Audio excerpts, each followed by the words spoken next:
Hi ஃபோக்ஸ், எல்லோரும் நல்லா இருக்கீங்க நம்புகிறேன். அண்ட் மே 4ஆம் தேதி ரிசல்ட்டு. ஸோ நீங்கள் நினைக்கிற கட்சி ஆட்சிக்கு வந்துட்டால் மாற்றங்கள் வந்துடுமா தமிழ்நாட்டில் அப்படின்னு கேட்டிங்கன்னா கண்டிப்பாக வராது. அது ஏன் தெரிஞ்சுக்க இந்த வீடியோ ஃபுல்லாக பாருங்கள். அண்ட் அதுக்கு முன்னாடி நான் எலெக்ஷன் ரிசல்ட்ஸை பற்றி கொஞ்சம் சொல்லிடுறேன், அது எப்படி வரும்னு சொல்லிட்டு. நம்மளது பார்த்திங்கன்னா FPTP சிஸ்டம், அந்த voting system, first past the post அப்படின்னு சொல்லி பார்த்திங்கன்னா என்னென்னா, எத்தனை ஓட்ஸ் வாங்குறீங்களோ அதுதான் வின்னர்ஸ். அதாவது ஒரு தொகுதியில் இப்போ நீங்கள் வந்து தமிழ்நாடு ஃபுல்லாகவே வந்து எவ்வளோ ஓட்ஸ் வாங்குறீங்க அப்படி கம்பேர் பண்ண மாட்டாங்க. அந்த ஒரு தொகுதியில் எவ்வளோ ஓட்ஸ் வாங்குறீங்க அது எல்லாருக்கும் தெரியும். பட் ஏன் இதை நான் சொல்கிறேன் அப்படின்னா, நிறைய பேர் நினச்சிட்ருக்கேன் நிறைய ஓட்டு வாங்கினா அந்த கட்சி ஆட்சிக்கு வந்துடும் அப்படிலாம் கிடையாது. 2006 பார்த்திங்கன்னா டிஎம்கே தான் ஜெயிச்சிது. ஆனால் டிஎம்கே வந்து 26.5% ஓட்டு தான் வாங்கிச்சு. பட் ஏடிஎம்கே 32% ஓட்டு வாங்கிச்சு. ஸோ டிஎம்கே விட ஏடிஎம்கே 6% ஓட்டு அதிகமாக தான் வாங்கிச்சு. ஆல்மோஸ்ட் ஒரு 30 lakhs சம்திங் டிஃப்ரென்ஸ் இருந்தது அதிகமாக. பட் ஸ்டில் டிஎம்கே தான் ஆட்சிக்கு வந்தது. ஸோ அதை தான் இங்கே நான் மென்ஷன் பண்ணிக்க விரும்புகிறேன். ஸோ நிறைய ஓட்டு வாங்குறதுனால மட்டுமே அவங்க கட்சி ஆட்சிக்கு வந்துடாது. எத்தனை தொகுதியில் ஜெயிக்குதுன்றது தான் மேட்டர். ஓகே, அதை ஃபஸ்ட்டு நம்ம அண்டர்ஸ்டாண்ட் பண்ணிக்கணும். அண்டு அப்புறம் பார்த்திங்கன்னா மாற்றங்கள்னால் நான் அது 2 விதமாக பார்க்குறேன். ஒன்று வந்து அரசாங்கம் மக்களுக்கு என்ன மாற்றத்தை கொடுக்குது, மக்கள் அரசாங்கத்துக்கு என்ன மாற்றம் கொடுக்குறாங்க அப்படின்றது தான். மாற்றங்கள் தேவைப்படும் போது மக்கள் அரசாங்கத்துக்கு கொடுக்குற மாற்றம் தான் ரொம்ப முக்கியமானது. அதை நம்ம செகண்டாக பார்ப்போம். ஃபஸ்ட்டு வந்து அரசாங்கம் மக்களுக்கு என்ன மாற்றம் கொடுக்குதுன்னு பார்ப்போம். ஸோ அரசாங்கம் என்ன கொடுக்குது மக்களுக்கு அப்படின்னு பார்த்திங்கன்னா, காலங்காலமாக ஃப்ரீ வீசா மட்டும்தான் கொடுக்குது. நிறைய ஜாப் வைஸ் தொழில்நுட்ப ரீதியாகவும் வளர்ச்சி ரீதியாகவும் நிறைய வளர்ந்துருக்கு compared to other states in India. But அதெல்லாம் ஒரு பக்கம் இருந்தாலுமே வந்து இதெல்லாம் வந்து இதோட பீக்கை வந்து எப்பயோ அச்சீவ் பண்ணிட்டாங்க. ஸ்டில் அதை அச்சீவ் பண்ண பிறகும் 20 years ஆஃப்டரும் வந்து நம்ம ஸ்டில் இன்னுமே நம்ம ஒரு லோயர் இன் பீப்புள் டார்கெட் பண்ணுற அரசியல் தான் நிறைய நடந்துகிட்ருக்கு. இப்போ அவங்க கொடுக்குற வாக்குறுதிகளோ சலுகைகளோ எடுங்க, எல்லாருமே வந்து லோயர் இன்கம், அந்த 30 to 40% இருக்காங்களா அவங்கள தான் இருக்கா. மிச்சம் இருக்க 60% பீப்புள் வந்து அவங்களுக்கு வந்து அவங்கள பேஸ் பண்ணி அரசியல்னு நடக்கவே இல்லை. நான் அதை 100% பீப்புளை கவர் பண்ணுறப்ப அரசியல் வரணும்னு தான் நான் எதிர்பார்க்குறேன். அதுதான் உண்மையான சேஞ்சஸாக இருக்கும். ஸோ அது என்ன மாதிரி சேஞ்சஸ் அப்படின்னு சொல்லி பார்த்தீங்கன்னா, ஃபஸ்ட்டு வந்து இந்த basic requirements, food, cloth and shelter. Clothing okay. Food வந்து எவ்வளோ குவாலிட்டியாக வந்து சர்க்குலேட் ஆகுது, அதை வந்து சர்க்குலேட் பண்ணுறதுக்கு என்ன ரெஸ்ட்ரிக்ஷன்ஸ் கவர்மெண்ட் எடுக்கிறாங்க அப்படின்னு கேட்டிங்கன்னா 100% தெரியல. 100% நடக்குதா அந்த சர்க்குலேஷன்ஸ், அந்த ரெஸ்ட்ரிக்ஷன்ஸ் அப்படின்னு சொல்லி. நிறைய ஃபுட்டு வந்து நம்ம ஒரிஜினல் ப்ராடக்ட் எல்லாமே வந்து கன்சியூம் பண்ணுறோம் அப்படின்னு தான் ஒரு சில இடத்துலலாம் நம்மளுக்கு இன்ஃபர்மேஷன் வருது. பட் அது எந்தளவுக்கு உண்மைன்னு தெரியல. But still it is happening, அது மட்டும் தெரியுது. ஸோ அதுக்கு என்ன இவங்க பண்ணுறாங்க. அப்புறமா பார்த்திங்கன்னா முக்கியமாக வந்து வின்டர் சீசன்ஸ், ரெய்னி சீசன்ஸில் வந்து ரோட்ஸ் வந்து டெய்லியும் வருஷம் அஃபெக்டடாக தான் இருக்குது. பட் ஸ்டில் அதுக்கான சொல்யூஷன் இன்னும் நம்ம ப்ராப்பராக எடுக்கவே இல்லை, சென்னையில் எஸ்பெஷலி. இன்கேஸ் எடுக்க முடியல அந்த ஏரியாஸ் அப்படி தான் அப்படின்னா, அப்போ அங்கேயே நம்ம ரெசிடென்ஷியல் ஏரியாவாக மாற்றணும், எதுக்கு அங்கே அப்ரூவல் கொடுத்தோம் அப்படின்ற ஒரு கேள்வி வருது. ஸோ இது நீங்கள் கேட்டிங்கன்னா ஒரு கட்சி இன்னொரு கட்சி மேலே மாற்றி பதில் சொல்லிட்டு தான் இருப்பாங்க. இந்த மாதிரி நிறைய விஷயம் இருக்குது. ஃபார் எக்ஸாம்பிள் வந்து ரோட்டில் இப்போ ஒரு ஆம்புலன்ஸ் வருது அப்படின்னா, அந்த ஆம்புலன்ஸ் வந்து ப்ராப்பராக ஏதாவது சிக்னல் ஸ்ட்ரக் ஆகிடுது இல்லையா.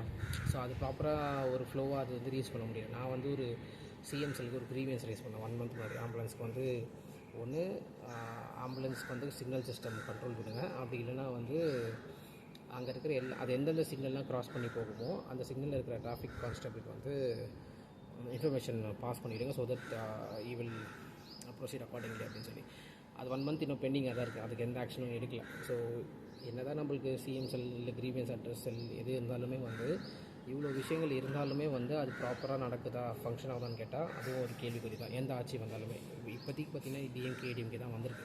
லாஸ்ட்டு இல்லை 60 ஸ்டார்டிங்லேருந்து எப்போ காங்கிரஸ் 67 போச்சோ அப்போ வந்து இப்போ வரைக்கும் இவங்க 2 பேர் தான் வராங்க. இவங்க 2 பேர் நிறைய நல்லது பண்ணியிருக்காங்க தமிழ்நாட்டுக்கு, நிறைய வளர்ச்சிக்கு இது பண்ணியிருக்காங்க. பட் அதை தாண்டி 100% பீப்புளுக்கான அரசியல் பண்ணியிருக்காங்களான்னு கேட்டால் கண்டிப்பாக கிடையாது. இன்னுமே அந்த லோவர் இவங்க கொடுக்குற வாக்குறுதிகள்லாம் எப்படி இருக்குது, எல்லாமே ஃப்ரீ பீஸ் தான் மோஸ்ட்லி. ஸோ ஒருத்தங்க கிரைண்டர் கொடுத்தா ஒருத்தங்க மிக்ஸி தராங்க, ஒருத்தங்க டிவி கொடுத்தா ஒருத்தங்க இது தராங்க, புதுசாக வரவங்க சிலிண்டர்ஸ் சம்திங். ஸோ எல்லாமே இந்த ஃப்ரீ பீஸ் கொடுக்கறதுனால மட்டுமே ஒரு மாற்றங்கள் என்ன. ஃபஸ்ட்டு வந்து ஒரு ஆட்சி மாறுது அப்படின்னா அதில் எவ்வளோ % பீப்புள் அஃபெக்ட் ஆகிறாங்க அப்படின்னு பார்த்தீங்கன்னா பெருசாக கிடையாது. ஒரு 30% பீப்புள் தான் டேரெக்டாக அஃபெக்ட் ஆகும், 70% பீப்புள் இன்டெரக்டாக அஃபெக்ட் ஆகும். அந்த 30% பீப்புள் டேரெக்டாக அஃபெக்ட் ஆகிறாங்களும் அந்த எக்ஸிஸ்டிங்காக இருக்கிற கட்சி என்ன பண்ணுச்சோ அதோட அதிகமாக இந்த கரண்ட்டாக வர கட்சி பண்ணிச்சுன்னா அது அஃபெக்ட் கிடையாது. நல்ல விதமான ஒரு இம்பேக்ட் தான் அது. ஸோ யார் ஆட்சிக்கு வந்தாலுமே பெரிய மாற்றம் நடக்குதான்னு கேட்டால் கிடையாது. ஸோ மாற்றம் எப்படி இருக்கணும் அப்படின்னா சின்ன சின்ன விஷயங்கள்லேருந்துமே இருக்கணும். For example lane system follow பண்ணுறது, லேன் சிஸ்டம் கொண்டு வரலாம். 100% வந்து நம்ம அது கொண்டு வர முடியாது, பட் ஓரளவு 50% கொண்டு வரலாம். முக்கியமான ஏரியாஸ், முக்கியமான ரோட்ஸில் மட்டும் கொண்டு வரலாம். ஸோ எங்கெல்லாம் வந்து இப்போது நிறைய ஸ்கீம்ஸ் இருக்குது கவர்மெண்ட் சைடில், ஒரு ஹண்ட்ரட்ஸ் ஆஃப் ஸ்கீம்ஸ் இருக்குது. யூத்ஸ்க்கு இருக்குது, எஜுகேஷன் பீப்புளுக்கு இருக்குது, முதியோர்களுக்கு இருக்குது. பட் அதெல்லாமே அவேராக இருக்காங்களா மக்கள் கிட்ட? கிடையாது. ஸோ அது அவேர்னஸ் கொடுக்கறதுக்கு என்ன அரசாங்கம் ஸ்டெப்ஸ் எடுக்கிறது கிடையாது. அவேர்னஸ் கொடுத்து எல்லாருமே அது வந்து யூஸ் பண்ண ஆரம்பிச்சிடுவாங்க. அப்போ வந்து அரசாங்கத்துக்கு நஷ்டம் தானே அது, அப்படி தான் யோசிக்கிறாங்க போல இருக்குது, தெரியல எனக்கு. அண்டு வந்து இந்த மாதிரி நிறைய விஷயம் அரசாங்கம் சைட்லேருந்து இருக்குது. ஃபார் எக்ஸாம்பிள் வந்து 12 ஹவர்ஸ் வந்து 10 ஹவர்ஸ் குறைச்சாங்க டாஸ்க் மாஸ்டர். அது வந்து 8 ஹவர்ஸ்க்கோ 6 ஹவர்ஸ்க்கோ இம்ப்ளிமெண்ட் பண்ணலாம். அதை வந்து நீங்கள் வந்து ஒரு ரெஸ்ட்ரிக்ஷன் வைக்கலாம். ஒரு ஆளுக்கு வந்து இப்போ எப்படி ரேஷன் கார்டில் வந்து நம்ம ஒரு அளவுக்கு மேலே வந்து 2 crore யூசர்ஸ் இருக்காங்க, 2 கோடி கஸ்டமர் வந்து ரேஷன்ஸ் யூஸ் பண்ணுறாங்க, ஓகேங்களா? ஸோ நீங்கள் ஆல்கஹால் பீப்புள் எடுத்திங்கன்னா ஒரு மாதத்துக்கு 2 கோடி கஸ்டமர்ஸ் தான் இருப்பாங்க. 1.5 கோடியிலேருந்து 2 கோடி பேர் தான் இருப்பாங்க, ரிப்பீட்டட் பீப்புள்ஸ். ஸோ அவங்க ரேஷன் கார்டுக்கு நீங்கள் ஒரு சிஸ்டம் கொண்டு வந்து அது ஒரு அளவு செட் பண்ணி உங்களால் கொடுக்க முடியும்னா அப்போ இதுக்கும் கொடுக்கலாம்ல. ஸோ இதுக்கு என்ன பண்ணலாம்? டொபாக்கோ வந்து அழிக்கிறதுக்கு அது என்ன பண்ணலாம்? ஸோ இந்த மாதிரி வாக்குறுதிகள்லாம் யாருமே கொடுக்குறதில்ல. There are thousands of crores generate பண்ணுறாங்க இன்கம் டொபாக்கோலையும் ஆல்கஹாலையும். ஸோ இவங்க ஒரேடி ஸ்டாப் பண்ணால் ஸோ அவங்களுக்கு வந்து அரசாங்கத்துக்கு கஷ்டம் தான். பட் ஸ்டாப் பண்ணும்போது பேரலாக அந்த இன்கம்மை வந்து வேறு ஆல்டர்னேட்டிவாக வந்து எப்படி அதை வந்து பிளான் பண்ணலாம் அப்படி யோசிக்கணும். அதுக்கான திட்டங்களை கொண்டு வரணும். ஸோ இந்த மாதிரி விஷயங்கள்லாம் இருக்குது. இந்த மாதிரி அரசாங்கம் மக்கள் சைடில் ஏகப்பட்ட விஷயங்கள், ஏகப்பட்ட மாற்றங்கள் இருக்குது. இப்போது வந்தாலும் சரி, யார் ஒருத்தர் வந்து இந்த ஒரு 100% மக்களுக்கான அரசியல் பண்ணுறாங்களோ அப்போ தான் உண்மையான மாற்றம் வரும். பட் அப்படி யாருமே பண்ணுறதில்ல, ஓகேங்களா? இப்போது மக்களுக்கு அரசாங்க சைட்லேருந்து என்ன மாற்றங்கள் பண்ண முடியும் அப்படின்னா, நம்ம எப்போ கரெக்டாக இருக்கும் அப்படின்னு தெரியல. எத்தனை பேர் நம்ம இப்போ ஒரு லைன் சிஸ்டம் இருக்குன்னா எத்தனை பேர் லைனை ஸ்கிப் பண்ணாமல் போகிறீங்க? எத்தனை பேர் ரோட்டில் வண்டி வந்து அடுத்தவங்களுக்கு தொந்தரவு இல்லாமல் ஓட்டு போகிறீங்க? ஸோ நானும் இதெல்லாம் பண்ணுறேன்னு கேட்டால் 100% கிடையாது. பட் ஸ்டில் எல்லாரையும் தான் நான் கேள்வி கேட்குறேன், இன்க்ளூடிங் மைசெல்ஃப். ஸோ இந்த மாதிரி நிறைய விஷயங்கள் இருக்குது. இப்போ ஒரு விஷயம் நம்மளுக்கு வேணும் அப்படின்னா அது எப்படியாவது ஒரு வீடு வாங்குறதா இருக்கட்டும், இல்லை ஒரு லேண்ட் வாங்குறதா இருக்கட்டும், இல்லை வேறு ஏதாவது கவர்மெண்ட் சைட்லேருந்து நம்மளுக்கு ஒரு அப்ரூவல் வாங்கினா இருக்கட்டும், எத்தனை பேர் நம்ம பொறுமையாக காத்திருந்து அதை வந்து இப்போ 15 days கழிச்சு தான் கிடைக்கும் அப்படின்னா 15 days கழிச்சு அதை நம்ம வாங்குகிறோம்? கிடையாது. எல்லாருமே சீக்கிரமாக வேணுன்றதுனால 1-2 நாளில் ஏதாவது அது இது பண்ணி நம்ம வாங்க தான் செய்கிறோம். ஸோ இந்த மாதிரி விஷயங்கள்லாம் நம்ம வந்து அரசாங்கத்துக்கு வந்து மாற்றங்கள் கொடுத்து ஆகணும். ஸோ அரசாங்கம் வந்து மக்களுக்கான மாற்றத்தை கொடுக்காது. ஏன்னா மக்கள் வந்து அதை மக்களே ஃபாலோ பண்ணலை, அதை ஒரு பேராக சொல்லி அவங்க அரசியல் செஞ்சுட்டு தான் இருப்பாங்க. ஸோ நீங்கள் எப்போ வந்து நீங்கள் இந்த சென்ஸ் நம்ம எப்போ வந்து ஒரு ஓகே இதுதான் சிஸ்டம், இது இப்படி தான் இருக்கும், அதுக்கேற்ற மாதிரி நம்ம சேஞ்ச் பண்ணிக்கிறோமோ, நம்ம இண்டிவிஜுவல் லைஃப்பை வந்து எப்போ நம்மளுக்கு ஏற்ற மாதிரி வாழ தொடங்குறோமோ அப்போ தான் அது சேஞ்சஸ் வந்து கவர்மெண்ட்டை போய் அஃபெக்ட் பண்ணும். அப்போ தான் கவர்மெண்ட் மக்களுக்கான சேஞ்சஸை கொண்டு வருவாங்க. அவங்க சர்வே பண்ணணும் அப்படின்னா, இல்லைன்னா சர்வே பண்ண மாட்டாங்க. ஸோ அதாவது நம்ம மக்கள் வந்து கவர்மெண்ட்டுக்கு மேலே ஒரு ப்ரெஷரும் ஒரு ஃபியரும் உண்டாக்குறது இல்லைன்றது தான் என்னோடய பாயிண்ட். சிம்பிளாக சொல்லலாம், இப்படி தான் இருப்பாங்க மக்கள், நம்ம பண்ணுறது பண்ணுவோம். பட் இப்போது ஓகே, கொஞ்சம் கொஞ்சமாக இந்த சோஷியல் மீடியா வந்ததுலேருந்து கொஞ்சம் அவங்க பயப்படுறாங்க. அது ஓகே, நான் இல்லைன்னு சொல்லலாம். பட் ஸ்டில் நிறைய சேஞ்சஸ் இருக்குது. ஸோ அந்த ஒரு 30% 40% மக்களுக்கான அரசியலாக தான் நம்ம இன்னும் பண்ணிகிட்ருக்கோம். தவிர இப்போ வந்து பார்த்திங்கன்னா இன்னுமே நம்ம அந்த லோவர் பீப்புள் தான் பார்க்குறோம். இப்போ மிடில் கிளாஸில் இருக்கிறோம், அப்பர் மிடில் கிளாஸ், ரிச் பீப்புளுக்கெல்லாம் நிறைய அவங்களுக்கும் பிரச்சனைகள் இருக்குல்ல. ஸோ அவங்களுக்கான அரசாங்கம் அவங்களுக்கு என்ன பண்ணுது? ஒன்றுமே கிடையாது. அவங்க லைஃப்பை அவங்க பார்த்துப்பாங்கன்னு சொல்லி விட்டுருது. பட் அவங்களையும் அரசாங்கம் கவனிக்கணும்ல. ஃபார் எக்ஸாம்பிள் இப்போ வந்து இப்போ கார்பரேட் இருக்குது. கார்பரேட்டுன்றது ஒரு பெரிய ஆழங்கிணறு மாதிரி. அதில் ஒரு பிரச்சனை இருக்குது. ஒரு விஷயத்தை நீங்கள் அட்ரஸ் பண்ணணும்னா ஒன்றுமே பண்ண முடியாது, ஓகேவா?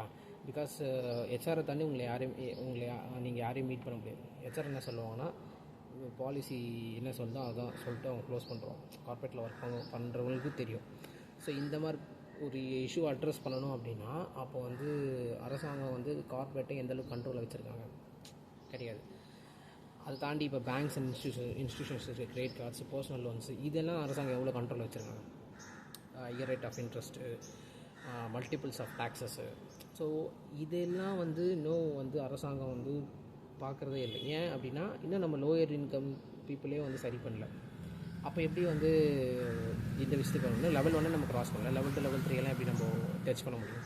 ஸோ இதுதான் எந்த ஒரு அரசியல் கட்சி ஒரு 100% மக்களுக்கான ஒரு அரசியல் ஒரு மாற்றத்தை உண்டாக்கணும், ஒரு கொண்டு வரணும்னு நினைக்கிறாங்களோ அது மட்டும்தான் உண்மையான மாற்றமாக இருக்குமே தவிர, நீங்கள் வெறும் அந்த 30% அரசியல் மக்களை வச்சு பண்ணுறது பெரிய மாற்றமாக இருக்காது. அது எப்போ மாற்றமாக இருக்கும்னா, மக்கள் நம்ம வந்து சுயேட்சையாக யோசித்து நம்ம லைஃப்பை வந்து சிஸ்டம் படி நம்ம ப்ரொசீஜரை நம்ம வந்து ஃபாலோ பண்ணோம் அப்படின்னா கவர்மெண்ட் ஒரு பெரிய ப்ரெஷர் வரும். அப்போ அவங்க சர்வே பண்ணணும் அப்படின்னா அவங்க கண்டிப்பாக ஸ்டெப்ஸ் எடுத்து தான் ஆகணும். இது வந்து நடக்கவே நடக்காது. அந்த மாதிரி தான் இருக்குது. பட் ஸ்டில் நடக்கணும், ஒரு சேஞ்சஸ் வேணும் அப்படின்னா இப்படி தான் இருக்கணும். இல்லைனா வந்து ஒரு பெரிய சேஞ்சஸ் வரும் அப்படின்னா ஒரு நல்ல எஜுகேட்டட் பர்சன் ஒரு கிரவுண்ட் லெவல்லேருந்து ஒரு கிரவுண்ட் லெவல்லேருந்து படித்து வந்து ஒரு ஒரு எஜுகேட்டட் பர்சன் அவன் ஒரு பார்ட்டி ஆரம்பித்து அவனை மாதிரியே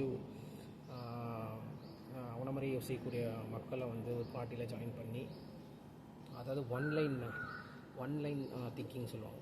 இப்போது ஒரு கட்சி தலைவன் என்ன யோசிக்கிறானோ 234 கான்ஸ்டியூன்சியில் இருக்கிற மெம்பர்ஸும் அதே தான் யோசிக்கணும், அந்த கட்சியில் இருக்கிற மிச்ச தொண்டர்களும் அதே தான் யோசிக்கணும். ஸோ ஒன் லைன் திங்கிங் சொல்லுவாங்க, ஒன் பேஜ் திங்கிங். ஸோ அந்த மாதிரி ஒரு பார்ட்டி அமைஞ்சால் மட்டும்தான் மக்கள் ஸ்டெப் எடுக்காமல் ஒரு பெரிய மாற்றம் வரும்.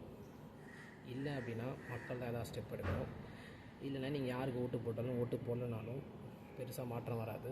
அதே 30% 40% பீப்புளுக்கான அரசியல் தான் தமிழ்நாட்டில் மட்டும் இல்லை எல்லா இடத்துலையும் நிகழும். ஸோ இதை நீங்கள் யோசிச்சுக்கோங்க. சொல்லணும்னு தோணுச்சு. ரொம்ப நாளாக இதை பற்றி பேசணும்னு நினச்சிட்டு இருந்தேன். May 1 உழைப்பாளர் தினம். நேற்றே இந்த வீடியோ போட நினச்சேன், பட் நேற்று போட முடியல. ஸோ உழைப்பாளர் தினத்தை நீக்கி எல்லாருக்கும் ஃபஸ்ட்டு உழைப்பாளர் தின வாழ்த்துக்கள். எனக்கு ரொம்ப பிடிச்ச டே இந்த 365 டேஸில். ஸோ அதை பேஸ் பண்ணி போடுற ஒரு வீடியோ தான். ஸோ பார்ப்போம். தேங்க்யூ, பாய்.